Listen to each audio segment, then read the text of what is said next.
And ironically, in 2020, for the first time in both franchises' history, they're both 0-5. So there were ever a time for both of us to take over the Jets and Giants.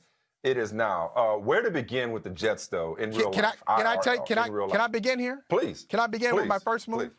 My first move, because I keep shaking my head when this. I've had Adam Gase on that list at least 4 or 5 times in 23 shows. Right? So he's been on there like 20% of the time already. I gotta fire this guy. This guy is gone. I don't understand when people talk about Adam Gase, like Bill Belichick has said, hey, nobody puts together a better game plan than Adam Gase. That's an actual quote. He said it last year. This year, the Jets CEO called him brilliant. What? Like, Adam Gase, if you look at the end of Miami, his entire tenure with the Jets, there's nothing brilliant about him. The only mystery to Adam Gase, the only thing that puzzles me, is like how he continues to have the job. He never should have gotten the job. It really came down to, it was Mike McCarthy and Adam Gase. So he leaves a bad situation, Gase I'm talking about, screws up Miami, leaves a bad situation there, and then is the choice, the inspired choice of the Jets. Nothing has gone well for Adam Gase, so he holds onto the job. So first thing I'm doing, Mike Smith, is we co-GM this thing. Adam Gase has got to go. I don't know what you want to do with the rest of the roster. I don't know how you feel about Sam Darnold. You want to hold on to him? Well, let's start. I'll get to Sam Darnold in a second because I think, and what we just talked about Ryan Tannehill earlier, I don't know how you can make an accurate. I know he's been unavailable at times because of injury. I know he still had the turnover problems in the lead that he's had at USC. I don't know how you can make any kind of determination on Sam Darnold under these circumstances, especially not the kind of determination that would prompt you to consider, I mean, this hypothetical, consider that if they bottom out this year and get a shot at a quarterback, trading a guy that you took 3rd overall, or that your organization, shall we say, the organization took 3rd overall, and going back at the quarterback spot again. I know the Cardinals just did it with Josh Rosen, and it looks like it was the right decision to he was drafted 10th, and then get, Kyler Murray what? We're talking about the New York Jets. Oh, I mean, they would totally do it. No, they would do something like that. As they should. Look, okay, can I answer your question? They should give up on Sam Darnold now. Yes. If they get a shot at Trevor Lawrence or Justin Fields or Trey Lance, they should get.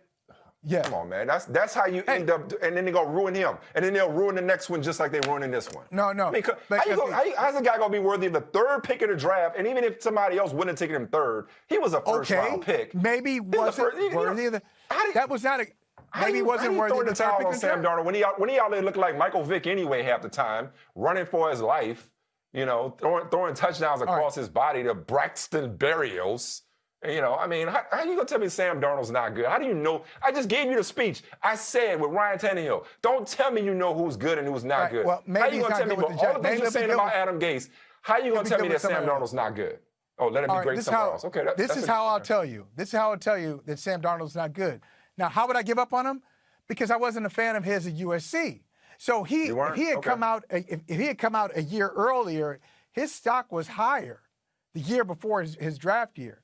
So if he had come out then, maybe it would have been different. He would have gone to a different team, been in a better situation. But his last year in college really raised some red flags. This whole turnover thing, this is not an aberration. This is who he is. Like, some guys are just like that. Some guys get injured, and that's who they are. They're just injury prone. They can't help it. They didn't do anything wrong. They're just injury prone. He is a turnover guy. Speaking of who he is, when the last time you looked at their roster? I'm not a fan. And I'm not trying to excuse Adam Gase. When the last time you looked at the Jets roster? And look, to be honest, part of the reason it looks like that is because whatever talent they get, they don't like to hold on to it for whatever reason. I mean, see Jamal Adams. I mean, it's like, I think there was a stat where they had like 5 first-rounders in a row that never finished a rookie contract, something like that. I don't have it in front of me. But it was some ridiculous referendum on this organization's inability to retain whatever talent they happen to fool around and luck up and get, okay? So their roster is garbage. Like, it is like the perfect franchise mode roster. And I would have gotten rid of Le'Veon Bell a long time ago. Here's another Jets joke. Wouldn't have brought Jets bring him in. That's the first Jets joke. The Jets joke is that you pay a running back that kind of money. That's part one of the Jets joke, okay? That you pay a running back who has set out the previous year. Part two of the Jets joke is that you don't use him properly. That you don't, the guy who's as versatile a running back as anybody in the league when he did play in Pittsburgh, that you don't get him more involved in the passing game, that he ends up playing 18 games and getting $27 million out of you, that he doesn't have a 100-yard game, that you completely misuse him, so much so that he is passive aggressively, liking tweets talking about his misuse on Twitter. That's the second part of the joke. You know what the third part of the joke is? Here's the third part of the joke. I laughed. The Jets are trying to trade Le'Veon Bell. Like, oh, okay. So you're looking for some other team to be just as stupid as you are and give you value in return for that contract and a player at a position that everybody knows you're going to get rid of.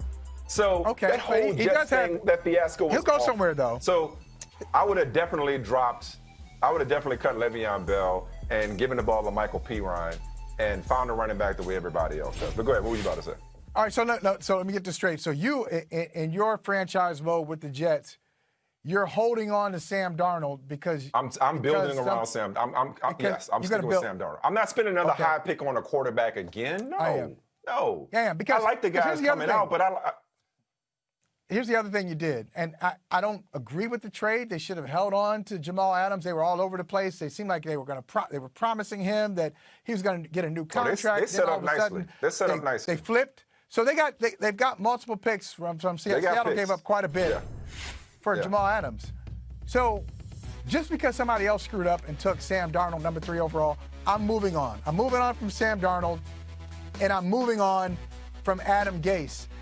I'm going to need a little bit of time. I never believe it when people say about teams, they have no talent. You're all drafting from the same pool. You're all going to the same combine. All scouts are relatively talented. So it's not like the talent of the best team in the league, Seattle, is way up here and the Jets are way down there and they got no talent. I don't believe that. Hi, I'm Mike Tirico, and thanks for watching. Make sure to hit subscribe for the latest news and highlights from NBC Sports.